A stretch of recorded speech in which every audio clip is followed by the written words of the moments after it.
هلكة وفقد موجع. Menafikan nasabnya orang kepada Nabi Muhammad, sementara kelompok itu sudah selama ini punya nasab diyakini kepada Nabi Muhammad, diyakini yakin don tentunya dalam hal ini. Mereka menduga nasab nenek moyang mereka kepada Nabi Muhammad, maka kita membatalkannya juga sebuah kesalahan. Ternyata tanpa adanya tesis itu diungkap di dalam tulisan Kiai Haji Imaduddin, mungkin kita tidak sadar bahwa kita selama ini ternyata dibodohi dan juga dibohongi atas nasab yang disambungkan kepada Rasulullah Shallallahu Alaihi Wasallam. Inilah yang harus menjadi sebuah suri tauladan bagi kita. Dia menjadi seorang yang dikiaikan, ditokohkan, dibuyakan, bukan buya yang dia kemudian menempelkan nama sendiri sebagai buya gitu, bukan, tapi orang-orang betul yang dibuyakan oleh masyarakat. Nggak perlu menimpakan nasabah dan saya. Nasabah itu menulis nasab bukan dalam hal-hal semacam ini. Nasabah sesuai dengan kemampuan mereka menjangkau tentang siapa tokoh-tokoh yang bisa ditulis dan seterusnya. Tapi dalam hal menentukan nasab sudah sangat sederhana. Semua orang dipercaya tentang nasabnya yang selama ini diakuinya. Selesai. Ada orang yang menempelkan gelar buya itu sebagai marketing branding untuk kemudian meminta sumbangan di YouTube atas nama pesantren, atas nama santri dan lain sebagainya. Tentu saja apa yang diungkap oleh Kiai Haji Imaduddin ini tidak begitu saja berjalan mulus. Ada banyak tantangan yang muncul di hari-hari ini, terutama Anda ketika melihat media sosial yang berkembang. Banyak hujatan dan juga banyak juga yang mendukung terhadap tesis tersebut. Mengatakan kalau ada sekelompok orang Anda mendengar, mengetahui dari keluarganya mengatakan bahasanya dia punya nasab pada Rasulullah, cukup Anda percayai. Selesai. Wala taqfu ma laysa laka bi'ilm. Jangan kau ikuti sesuatu yang tidak ada dalil. Kalau mau membela nasab Alawi itu sahih, mana dalilnya? Ayo kita berdiskusi, ayo kita bicarakan mana dalilnya.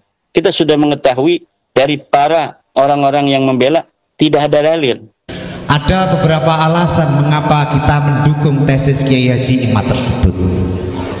Beberapa alasan antara lain ada sebuah buku yang ditulis yang judulnya itu adalah penelitian tentang orang Hadromi di Indonesia.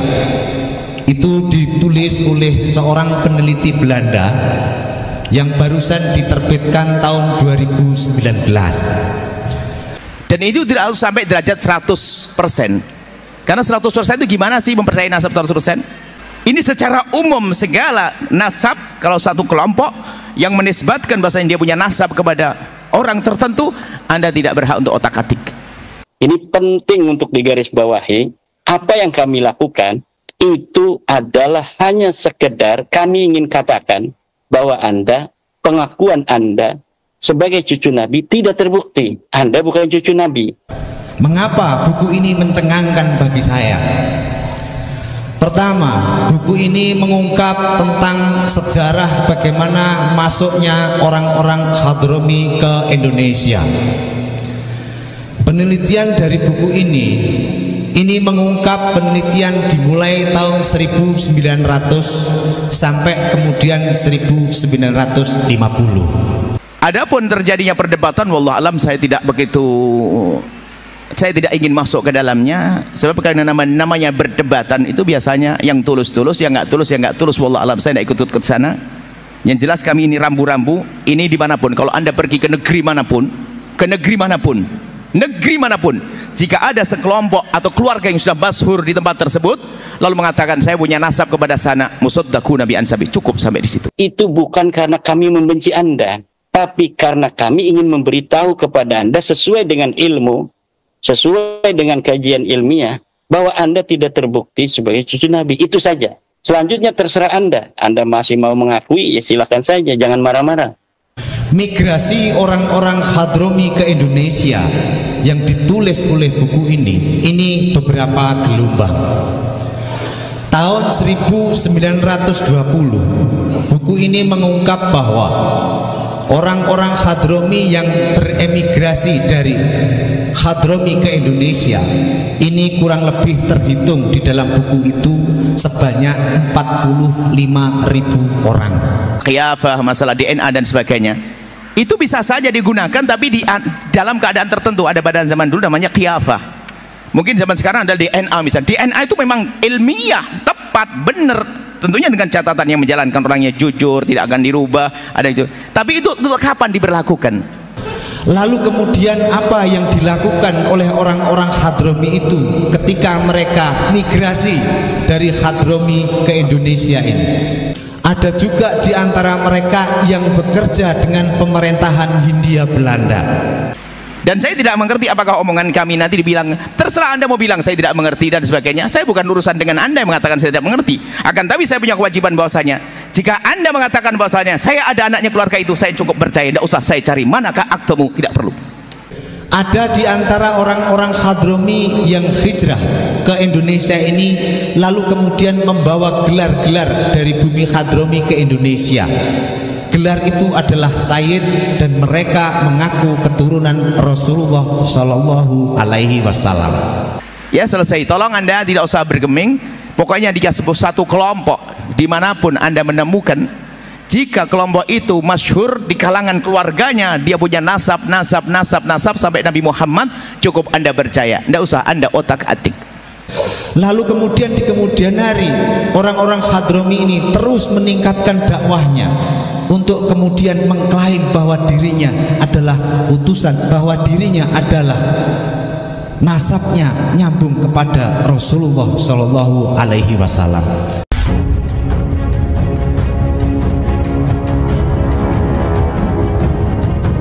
Merdeka! Merdeka!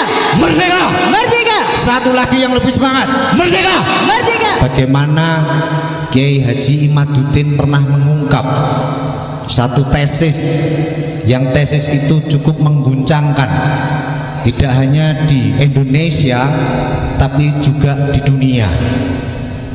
Tesis itu adalah tesis tentang pembatalan nasab Baklawi yang itu sebelumnya dianggap sebagai nasab yang nyambung kepada Rasulullah Shallallahu Alaihi Wasallam. Mengapa kita harus bersyukur dengan apa yang ditemukan oleh Kiai Haji Imaduddin ini? Yaitu karena tesis itu menyadarkan kepada kita semuanya, ternyata tanpa adanya tesis itu diungkap di dalam tulisan Kiai Haji Imaduddin, mungkin kita tidak sadar bahwa kita selama ini ternyata dibodohi dan juga dibohongi atas nasab yang disambungkan kepada Rasulullah Shallallahu Alaihi Wasallam. Ini semuanya merupakan sesuatu yang harus kita syukuri. Tentu saja apa yang diungkap oleh Kiai Haji Imaduddin ini tidak begitu saja berjalan mulus. Ada banyak tantangan yang muncul di hari-hari ini, terutama Anda ketika melihat media sosial yang berkembang. Banyak hujatan dan juga banyak juga yang mendukung terhadap tesis tersebut. Namun di dalam hal ini kita berposisi sebagai orang yang mendukung terhadap tesis tersebut. Ada beberapa alasan mengapa kita mendukung tesis Kiai Haji Imad tersebut. Beberapa alasan antara lain ada sebuah buku yang ditulis yang judulnya itu adalah penelitian tentang orang Hadromi di Indonesia. Itu ditulis oleh seorang peneliti Belanda yang barusan diterbitkan tahun 2019. Ketika saya membaca buku ini cukup mencengangkan bagi saya secara pribadi. Mengapa buku ini mencengangkan bagi saya? Pertama, buku ini mengungkap tentang sejarah bagaimana masuknya orang-orang Hadromi ke Indonesia. Penelitian dari buku ini ini mengungkap penelitian dimulai tahun 1900 sampai kemudian 1950. Migrasi orang-orang Hadromi ke Indonesia yang ditulis oleh buku ini beberapa gelombang. Tahun 1920 buku ini mengungkap bahwa orang-orang Hadromi yang beremigrasi dari Hadromi ke Indonesia ini kurang lebih terhitung di dalam buku itu sebanyak 45.000 orang. Mengapa orang-orang Hadromi ini bermigrasi ke Indonesia? Alasan utama yang ditulis di dalam buku itu adalah bahwa di Hadromi ini terjadi beberapa paceklik. Paceklik itu adalah kemiskinan yang sangat akut. Ada banyak pencurian, ada banyak perampokan, ada banyak bandit yang beredar di sana, sehingga orang-orang Hadromi ini banyak dilanda kelaparan. Karena kelaparan, lalu kemudian orang-orang Hadromi ini beremigrasi ke Indonesia. Di tahun 1920 ada 45.000 orang. Jumlah ini terus meningkat. Di tahun 1940 dicatat di dalam buku itu jumlahnya sangat signifikan peningkatannya, yaitu sekitar 80.000 orang. Lalu kemudian apa yang dilakukan oleh orang-orang Hadromi itu ketika mereka migrasi dari Hadromi ke Indonesia ini? Yang dilakukan antara lain adalah banyak di antara orang-orang Hadromi dicatat dalam buku itu di sini melakukan perdagangan. Ada juga di antara mereka yang melakukan praktek rentenir. Ada juga di antara mereka yang bekerja dengan pemerintahan Hindia Belanda. Ada juga mereka yang bekerja di toko-toko lalu kemudian dia kumpulkan uangnya. Dari hasil pendapatan orang-orang Hadromi yang hidup di Indonesia ini, uang itu lalu kemudian dikirimkan ke kerabat-kerabat mereka yang ada di Hadromi. Tercatat di dalam buku itu ditulis di dalam dua bank, yaitu bank dari Belanda dan bank dari Inggris. Dua bank ini mencatat ada 70 juta gulden dikirimkan setiap bulan oleh orang-orang Hadromi ini ke buminya, yaitu bumi Hadramaut. Ingat, di dalam hal ini 70 juta gulden. 70 juta gulden ini mata uang Hindia Belanda. Ini saya perkirakan bahwa kayaknya di Hadromi mereka dilanda kemiskinan, bekerja di sini, lalu kemudian mengirimkan uang ke kerabat mereka yang ada di Hadromi. Ini mirip seperti orang-orang TKW di Indonesia yang bekerja di luar negeri. Jadi orang-orang Hadromi kesini itu sebetulnya niatnya mencari nafkah, di mana di Hadromi mereka tidak menemukan untuk menghidupi keluarganya. Ini lalu kemudian meningkat terus sampai kemudian Indonesia merdeka. Ketika Indonesia merdeka tahun 1945, jumlah orang Hadromi ini meningkat terus. Di dalam buku itu dijelaskan bahwa tidak tercatat data statistik yang pasti, tapi jumlahnya sangat signifikan, yaitu sekitar 80 juta lebih, bahkan 100.000 lebih, 100.000 lebih. Lalu kemudian setelah Indonesia ini merdeka, orang-orang Hadromi ini lalu kemudian mereka mempunyai keinginan yang berbeda. Ada di antara orang-orang Hadromi yang hijrah ke Indonesia ini lalu kemudian membawa gelar-gelar dari bumi Hadromi ke Indonesia.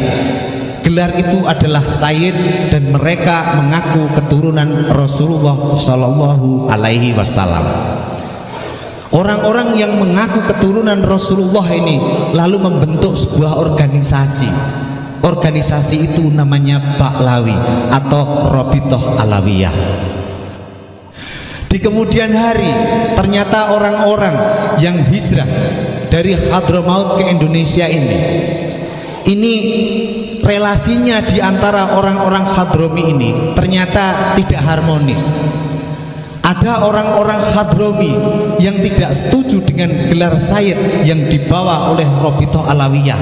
Ini lalu kemudian membentuk satu organisasi yang disebut dengan Jamiatul Khair.